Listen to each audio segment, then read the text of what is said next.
Oui, c'était une très belle activité. On a eu des tours d'hélicoptère qui a eu lieu dans 20 midi pour le résident de Saint-Tite. Ensuite, on a eu des exposants comme l'exposant des bûcherons, les cabanes à sucre, les fermes qu'il y avait à Saint-Tite. Puis ensuite, en intérieur, on avait des expositions sur les familles. Plusieurs familles qui ont exposé leurs histoires on a conté l'histoire aussi Isaïe Ferland, c'était le premier maire de Saint-Tite, c'est mes ancêtres, c'est pour ça qu'on avait beaucoup de données là-dessus. Puis moi, je contais l'histoire un peu du chemin quand il s'est fait, les premiers tracés qui ont eu lieu à Saint-Tite, entre Saint-Joachim et Baie-Saint-Paul. Fait que c'est ça qu'on a eu comme activité. Il y a eu un rallye aussi qui a été fait, c'était quand même très populaire. On a eu 60 personnes sur le rallye. Fait que c'était quand même, il y a eu beaucoup d'activités. Il y a eu des jeux aussi du frisbee golf, là, qu'appelle, qu'il y a eu aussi sur place. Puis il y a eu des soupers, des orchestres. Il y a eu, dans 20 midi, il y a eu l'accordéon qui a quand même duré jusqu'à 4 heures d'après-midi. Ensuite, on a eu un orchestre rétro d'après-midi avec les vieux chars, parce qu'il y avait des expositions de vieux chars. On a eu 85 chars antiques qui sont venus. Ensuite, ça a fini dans la soirée avec un chansonnier en terminant avec des feux d'artifice qu'il y a eu en fin de veillée. Et pour monter une activité du genre, ça a pris combien de temps pour faire cette journée? Oh, écoute, ça faisait une couple de fois qu'on y pensait.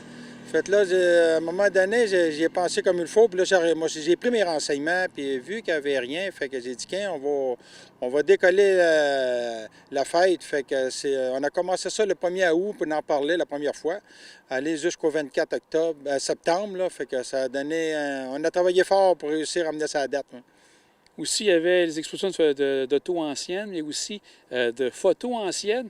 Est-ce que les gens étaient contents de voir justement ces vieilles photos? Oui, il y a eu beaucoup de vieilles photos anciennes qu'il y a eu qui étaient installées partout sur le site de l'école, de l'église, que le monde y a vu ça, puis on trouvait ça très intéressant. On parle des vieilles photos, des vieux commerces, vieilles quincailleries, magasins général, les vieux moulins à scie. Oui, le monde a trouvé ça très intéressant, oui. Et en tout et partout, comme vous dites, c'est combien de personnes qui vous évaluez? Parce que c'est dur à dire parce qu'il y avait plusieurs sites. Comment vous pensiez qu'il y a de personnes qui étaient sur place? Écoute, on a essayé d'évaluer ça, c'est dur à dire parce qu'il y a eu beaucoup de va-et-vient, il n'y avait pas de prix d'entrée, c'était gratuit, fait qu'on évalue environ entre 1500 et 2000 personnes qu'on aurait eu cette journée-là. Puis en plus, pour combler le tout, on a eu de la belle température. Et est-ce que c'est du monde seulement de Saint-Tite ou ça a débordé sur la côte de Beaupré, même Québec?